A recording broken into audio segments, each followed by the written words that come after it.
So I guess that means we're going to start. And hi, everyone. Thank you for joining this session. I really appreciate it, you showing up here, especially since that infrastructure testing thing happening next to us. Because I personally wanted to hear that as well. I thought, why is it have to be next to mine? But well, I hope I can see it online later. Thank you. Thank you very much.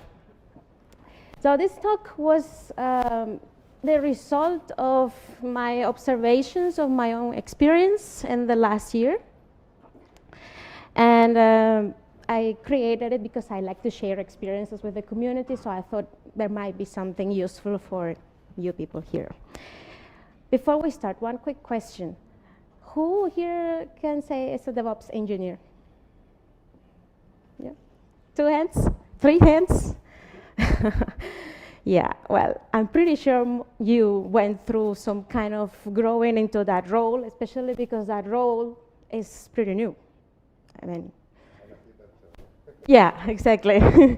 So I'm hoping you especially, but also all of you who are not DevOps engineer can relate to my story. So before we start, a little bit about myself. Who is this person here standing in front of you? I'm Daiany, and I'm from Venezuela, and I can speak Spanish, and I'm sorry I'm not giving you the talk in Spanish. The problem is I prepared it in English, and if I try to speak in Spanish right now, my head will go like, so I'm sorry. But after the talk, we can share experiences in Spanish if you want. I live in Hamburg. I'm living in Germany since 10 years, so I can speak German as well, so if you want to practice your German with me, I can do it. I am a DevOps analyst engineer. I like to call it like that, whatever that means, but that's what my job title says. I work at Kuehne + Nagel. This is a big logistics company. The IT headquarters are sitting in Hamburg, so I'm in one of the many IT departments there.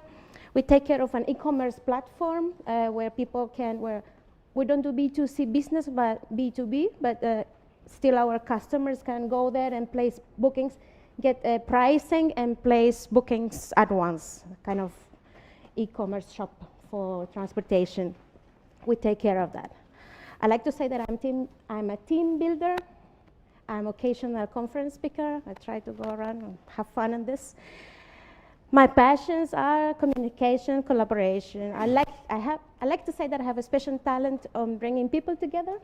So that's why when I jumped into this DevOps role, it felt like it was the right thing to do.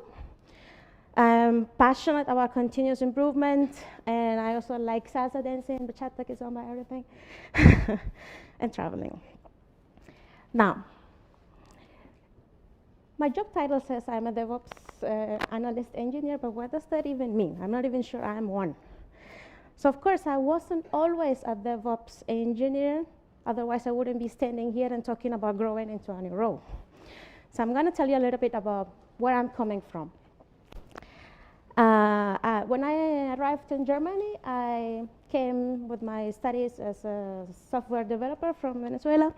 So I joined the company as a software engineer, fresh out of a master that I went to Germany to do. That's the reason why I didn't leave, because of all the situation in Venezuela. But let's not go into that. I went to do a master's to Germany and stayed, and then started as a software engineer. And Kuehne + Nagel, we were working on this project of this e-commerce shop as a web developer in Java. And soon I kind of started getting interested in the big picture of things. And at some point in 2012, I got the offer of, do you want also to help with the requirements engineer part? You can do that in a kind of 50-50 way. And I thought, well, yeah, why not? I mean, it was like on demand. If there were bugs to be fixed, then I would help more with bug fixing. But if there was a new epic coming over, then needed more analytical help, then I would help there. So I was happily doing that for some time. And then eventually, I decided I don't want to code anymore. I left development, and I started doing only the requirements engineering part. I was coordinating a lot of activities with our product owners, with our business stakeholders, and all of that. In 2018, I even started taking a look into agile coaching, because our agile coaches in the department created a kind of community of practice open to everyone who would have interest in moderating retrospectives or helping in these kind of things. So I went into that. I thought I'm kind of good at this. Maybe I could become an agile coach. So it was kind of the path that I was supposed to follow somehow. But in 2019, somehow things changed, and I felt like, no, I don't want to be an agile coach. I kind of want to be a developer again. I want to go back to development, especially because the product team I was working with, we were getting a new project that was going to start from scratch. It was a greenfield project, and I thought, okay, I want to go there, and I want to get my hands dirty again. I want to code again. I want to go closer to a technical role again. It was time for a change. But at the end, it didn't come to that. But another opportunity appeared. And there were changes in business, blah. There were rearrangements in the department, and some people left, and some new projects came over, some projects got canceled, and the managers decided that they wanted to restructure all the teams, and they gave everyone the chance to decide if you wanted to stay with your own team or if you wanted to move to. Everyone was given the chance to choose what to do. And, well, I decided to, I think this might be a chance for me to do something different, but I wasn't quite sure what. My boss even suggested to me to take over that full-time agile coach position, which got open. Because, as I said, it was kind of looking like I was going that direction. And I was like, well, I don't know, I'm not sure I want to do that. Actually, there is this thing in the platform infrastructure team of the department going on. There was an opening to help in an OpenShift migration. And I took a look at that and thought, well, what's that? Let's take a look. Because I had a gut feeling that I wanted to do something new. I needed a change. I needed to do something radically different. So I started considering it. I was like, go there, take a look, containers, Kubernetes, what's that? I never worked on ops or infra before.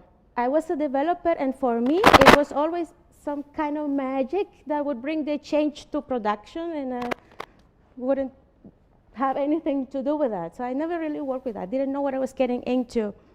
But suddenly, after seeing some containers for newbies videos and so on in YouTube, I decided, you know what? This is what I want to do. It felt like this is what I have to do. I don't know exactly what that is, but I want to do it. So I went to my boss and told him, you know what?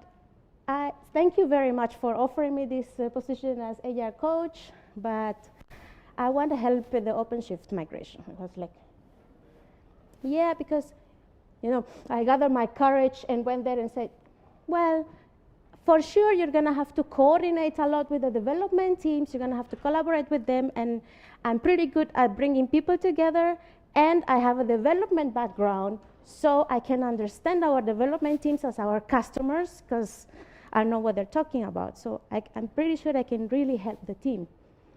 Please give me a chance. And my boss reacted like, that was unexpected. But he thought about it and said, is it clear to you that you're going to be facing very deep technical concepts and it's going to be tough and all of that? And I'm like, yes, of course. I'm sure I can manage to get myself to the level. I can do it. And then, well, okay. And then I'm like, fuck, what I'm going to do now? What is this? But, and so my journey started. So I jumped into it, and I'm on it now. It was February last year. It's been almost a year by now that I'm in the DevOps team. And at that moment, I sold my help as the best thing that could possibly happen to the team, even though I wasn't really sure what I was getting into. But at that moment, it felt like it was the change that I needed to have in my professional career. And it hasn't been easy, though. It was overwhelming. I couldn't have seen this whole tsunami from things that I would have to learn suddenly, so everything. And so far, I managed to keep my sanity. I didn't go crazy. I'm here still standing in one piece. And I found my place in the team, and now I can tell you that I know that I have a contribution to it, and I know that it's valuable. So you might think that how I found my place in the team was by learning Docker, Kubernetes, and OpenShift, because it was, after all, a cloud migration, so I needed to learn all of that. Yeah, of course. But it wasn't exactly that what helped me stay sane, I tell you now. It was, on the one hand, my self-confidence to believe that I can do things, to stand there in a room full of men, technical experts, and don't to shy away. I can do this. And to be self-aware of what my capabilities are, and to work on a plan so that I can get myself to the level. It was my desire and willingness to learn, and my search for continuous improvement, and my ability to adapt to new circumstances and try always to get the most out of it. But of course, this talk is not about me and how good I am and all of that. No, I was just using this as an introduction, because I've reflected on this journey that I've been through, and I've come to the conclusion that I can somehow generalize this to a path that can be followed by anyone who wants to grow into any new role. So my goal today is to raise your awareness into this path, that there is a possibility that it exists, so that you can be prepared for whatever jobs are coming in the future, because we don't even know what jobs will be there. So we will for sure need to do this, because otherwise, how will all those jobs get filled? Where will all these people come from? Think for a second of the site reliability engineers, for example. Was there any site reliability engineer around 7, 10 years ago? No. So when that job position was created, when it became all of a sudden everywhere where SRE is required, so where did all these people come from? For sure, it was some person who decided to grow into this new role and went through this path. Sorry. Now, I wanted to generalize it a little bit and came up with this: a journey to grow into any new role. First, reflect. Take a look at yourself.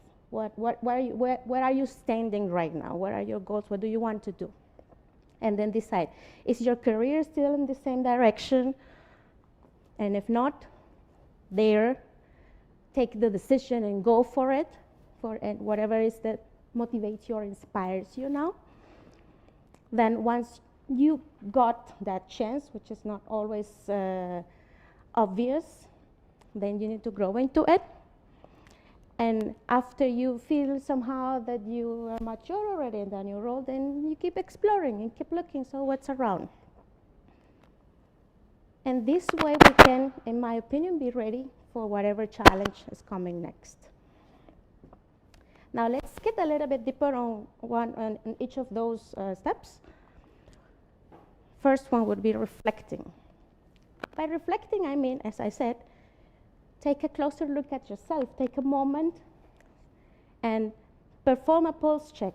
Wait, is my job still making me happy? Is it still inspiring me? Is it still what I want? Verify it, just career direction. It might be that, yes, I'm satisfied, so nothing to do. Okay, check. Or it might be I kind of want to do something new. And then make the decision and adjust your goals. Just like this agile cycle, inspect and adapt. It's the same thing, just apply to your career. So I like to call it job pulse check, but it's just a way to naming something like, okay, do I still like what I do? Does it still satisfy me? Am I bored? Because you might even be getting paid what you like.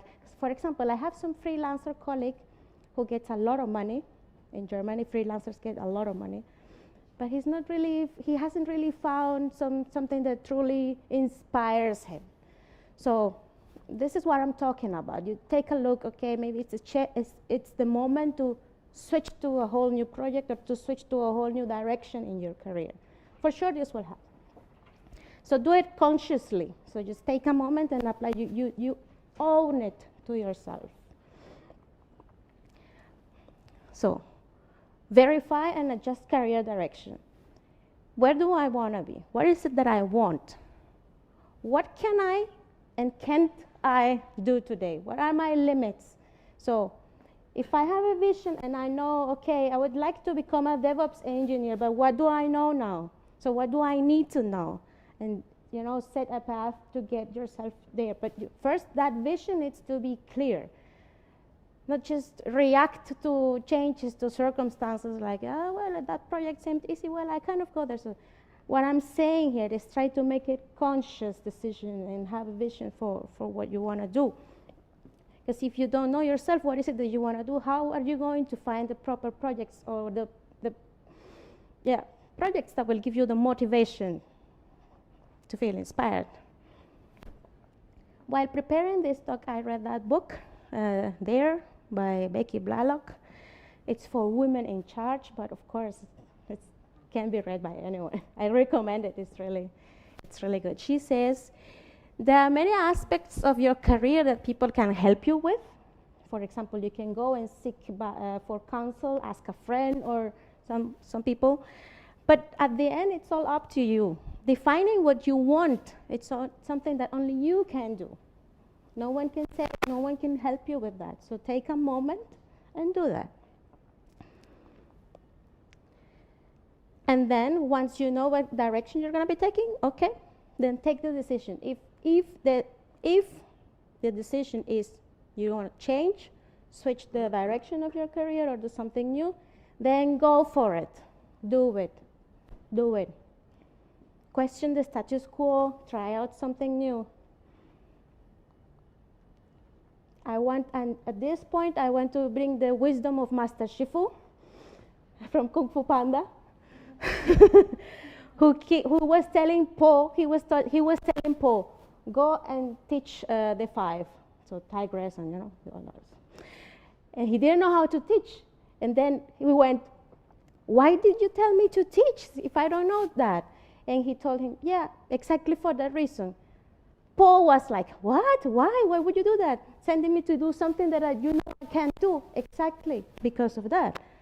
If you only do what you can do, you will never be more than you are now. It's amazing. I love Kung Fu Panda, and I love that quote, and I think it's so true. I had to put it in talk. All right, let's say we take the decision, we want to go for it, so dare it, dare.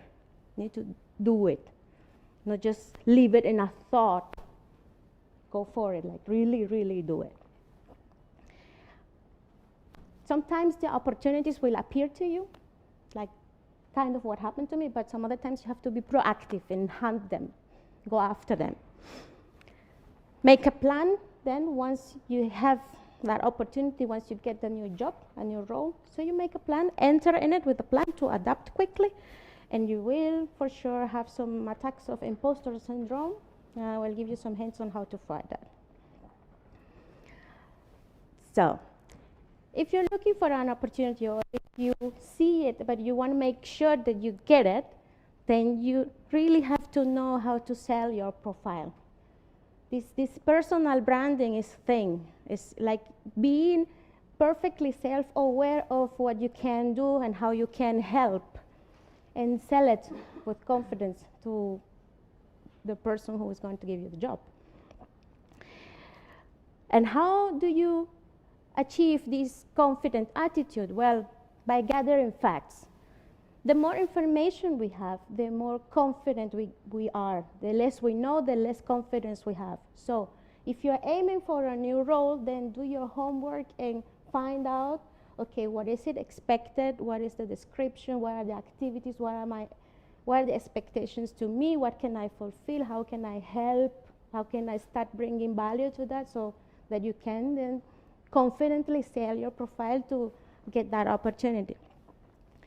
And cultivate positive self-talk, because sometimes we don't notice and we start even telling to ourselves, no, I can't do this. No, how are they going to hire me? I'm just a girl who has no idea of ops and infrastructure and how they're going to get me. So this bad talk to yourself that influences also your confidence. So how are you going to be confident if you're sabotaging yourself?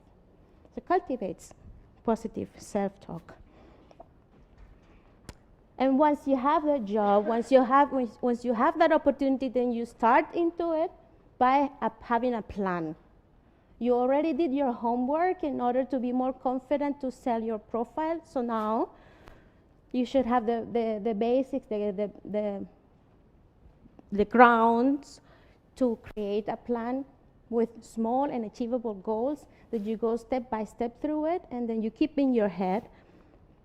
Whenever there are moments of doubt that you will have, then you remember that you have a plan. You go through it. Everything is perfectly calculated. And this is key, very necessary in order to manage the learning curve, because the learning curve will be huge. And there will be so much to do at once that if you don't organize it, you will be overwhelmed by all of that information. And adapt quickly by carefully observing. When you start in the new team, in the new surrounding, in the new project, then you take a look at people, what they do, how they behave, what are the habits, what are the rituals, carefully, and then take action. For example, when I joined the new team, the first thing I did after I created my plan and all was to find ways to add value with the knowledge I already had as an analyst from a product team. So that I could help the team somehow, and it would help me also stay motivated and not to feel like I am only the new girl in town and I'm the one who doesn't know anything. So it's fighting this feeling of being the one who doesn't know anything by adding value somehow was really helpful for me. For example, I said at the beginning that I am kind of a team builder. So my group was a kind of 4 people working in the same table, but not together. So I helped with that, for example. And that really helped me to stay motivated. To fight imposter syndrome, avoid destructive thinking is in the same direction of cultivating positive thought. Remember that you have a plan, and acknowledge that what you're good at and what you're not so good at. Recognizing this, it's a strength and not a weakness. And so most people see it as a weakness to recognize and go public and open about it. What is it that you're not good at?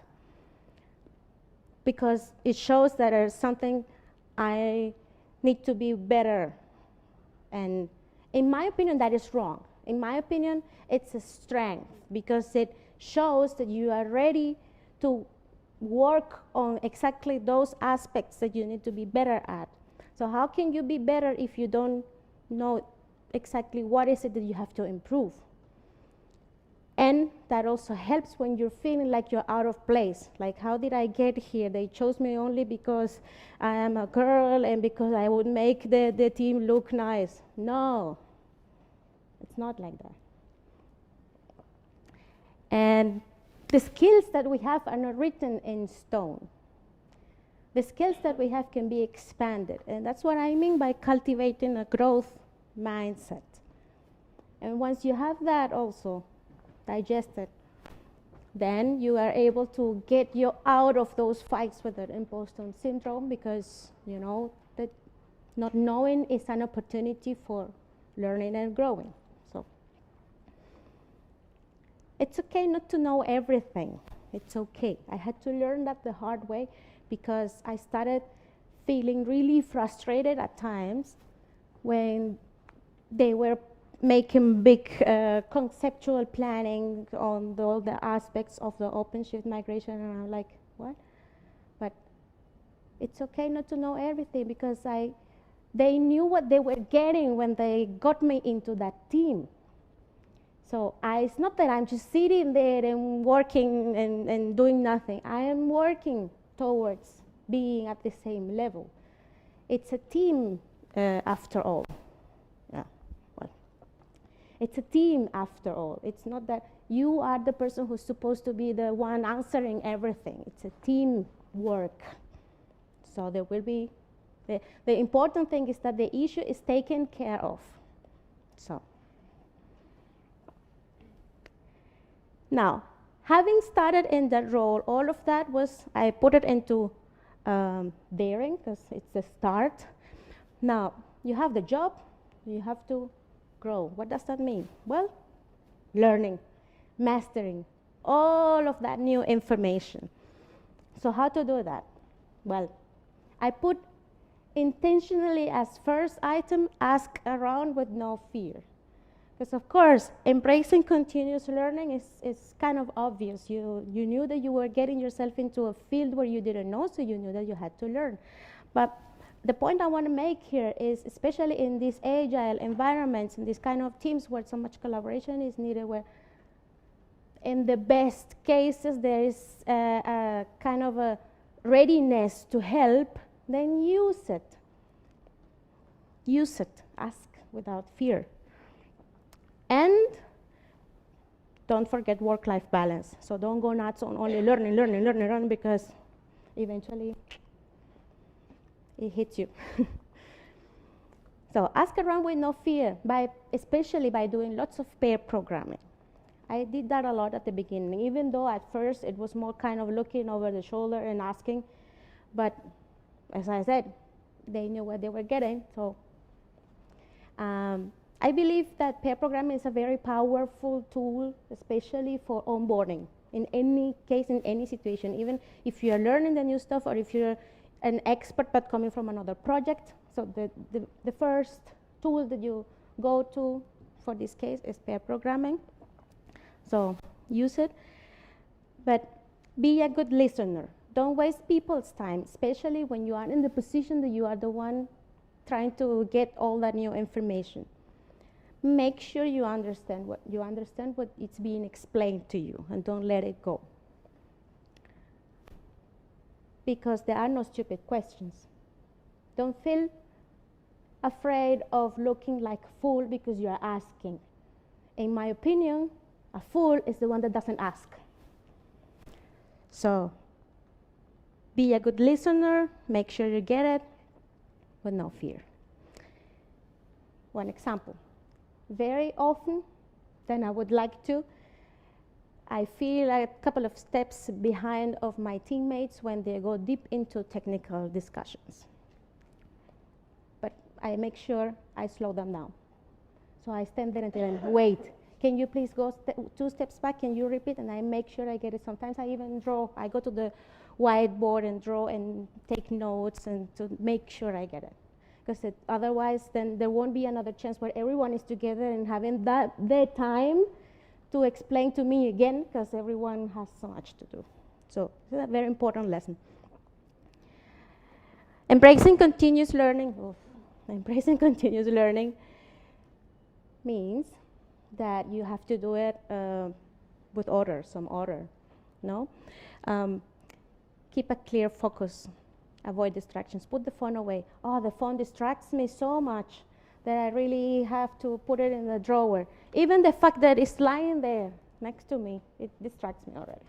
So I have to admit that I am a person who has a little bit of problems to focus. I lose the focus easily.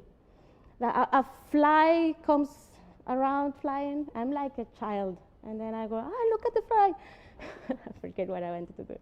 So how I started to fight it is by trying to write down everything very often. I use a lot of mind maps.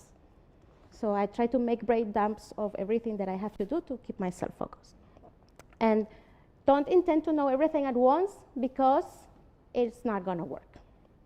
And that's the reason why you start feeling frustrated, because it's so much information that it's not going to happen everything at once. Gotta be patient. And what about trying teaching what you've learned? Teaching is a very powerful way of validating that you actually understood about what you were learning.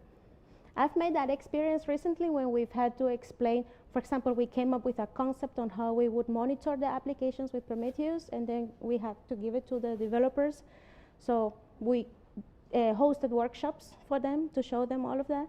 And that meant that I had to sit and learn all that and that was very enriching for me when I had to explain it, because it meant that I really understood it. So. And this is a quote from a talk by Tanya Riley called Being Glue. There is the link, and you probably will get the slides, and otherwise you can just Google it, Being Glue. Her talk has inspired me also a lot, because she gives you tips on, well, you'll take a look. In any case, there's a point that she makes that I found very worth for my talk, which is be public about what you're learning. Make it clear that it's okay to learn at work during working hours, if possible, because sometimes it's not possible. But if there's that possibility, then that's an amazing thing to do, because you cannot assume that everyone will have the time at home to sit and learn at home. Nowadays, it's kind of an expectation, an implicit expectation, people that they will go home and they will try the stuff by themselves. But there are people like me with 2 children, small children at home, who technically can't do that, because I never have the time to open a laptop at home, because otherwise my child will come, hey, mama, let me see. So, not possible. So that tip I found very, very accurate for my situation, so that's also why I wanted to share it here. Make it public that you're learning. Use the time from work for learning. And last but not least, don't forget work-life balance. I reached a point last year where even in the subway, in the bus, everywhere I was reading about Kubernetes and all. And there was a point when I was even dreaming about this stuff. And I thought, you know what, I need to watch some next super talent, or some trash from the TV that would get my head clear. Read a book, go around, go dancing with your friends or something, because you need to disconnect shortly in order to be able to reconnect again. I experienced that. So. And be patient, because it will pay off with the time. Everything that you're doing, investing on all this learning, will pay off for sure. So don't try to rush things. Be patient. So once you feel already comfortable with this new role, once you feel like your comfort zone kind of expanded already, it's time to keep exploring. And with that, what I mean is keep your career in your hands, because all of that what you did will make you a different, more valuable professional. So you need to explore the market and keep an eye on the trends, what's out there, where is it going, where can I jump into, how can I develop myself. Be aware of how your profile has evolved and how much you're worth now, because all of this was not for nothing. It will show. And once you do that, then you start reflecting again. You see what I'm trying to get at? It's a cycle. It's a cycle. It's a loop. I like to call it the eternal cycle of professional satisfaction and happiness. Whatever, I have to admit that I didn't look up if there is some scientific work about it or some papers were published or someone else came to that idea already. If that was the case, so I claim it as my conclusion right now. And if someone already has it, because this is going public, they will sue me. I promise you, I will post it on Twitter to keep you, so follow me on Twitter and you will know. Because honestly, I don't know. But I believe, as I said at the beginning, this is the only way to make sure that we stay competitive. This is the only way that we make sure we have a rewarding professional life. You don't stay stuck into something. You don't let yourself be driven by the circumstances, but you are proactive. You take the things in your hands. And a frequent consequence of this, of iterating in this loop, is that the salary also iterates and the salary goes higher. So, tell you. On the other hand, for the companies, it's also a very good option to take a look at the existing employees before going out and trying to get some impossible profiles with all the skills that no one, or will be very hard to fill. If companies understand that talent can be grown, if existing employees are given the chance to try themselves out in new roles, then the pool of talent can be infinite if you think about it. And on the other hand, when a company does that, it improves a culture of continuous improvement, or it enhances a culture of continuous improvement because the employees feel like they have the chance to become better. So, conclusion is there are good chances that we get opportunities to do iterations on that infinite, eternal cycle of professional success and happiness. It's only in our hands. We need to dare. We need to get into it. Because we can be good at anything we put effort into. We can grow into any role, even beyond the cloud. We only need to dare. Thank you.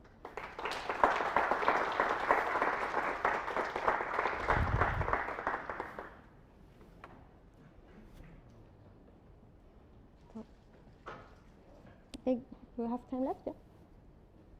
So, if there are some questions, or remarks, or stories, or feedback at all, did you like it?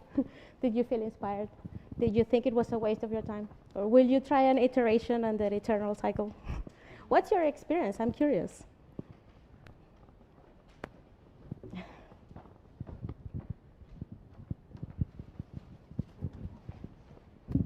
First of all, thank you for the talk. It is weird that DevOps is always about persons, and we are kind of in a really tech talks. So thank you for the human part of these DevOps days. So I was reflecting in what you're saying, and what I was always worried is the fun part of this, like be able to understand as a company what you need to improve or something like that, and the other way around, no? How to put those terms in a company that is really busy trying to growing and really busy trying to get to that point. Mm-hmm. So it's not always easy to as you know improve yourself.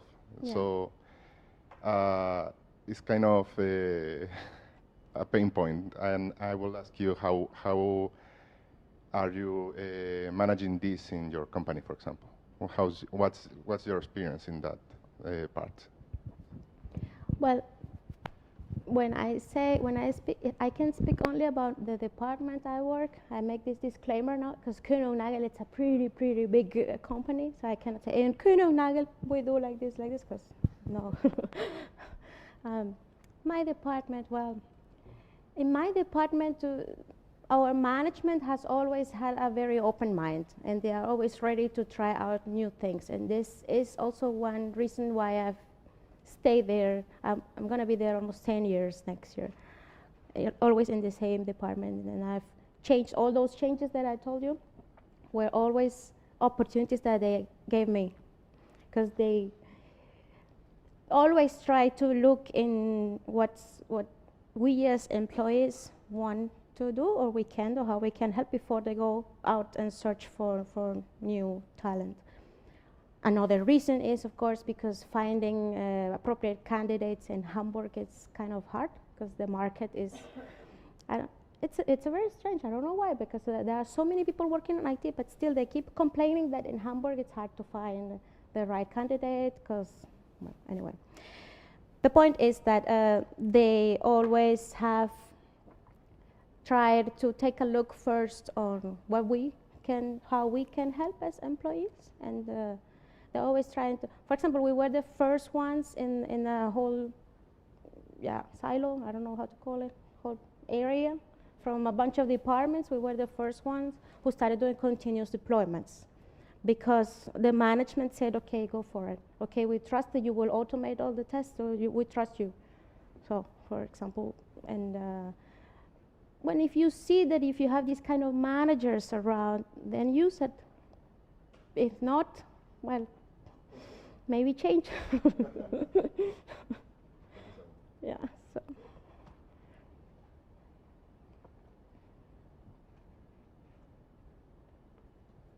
Yeah.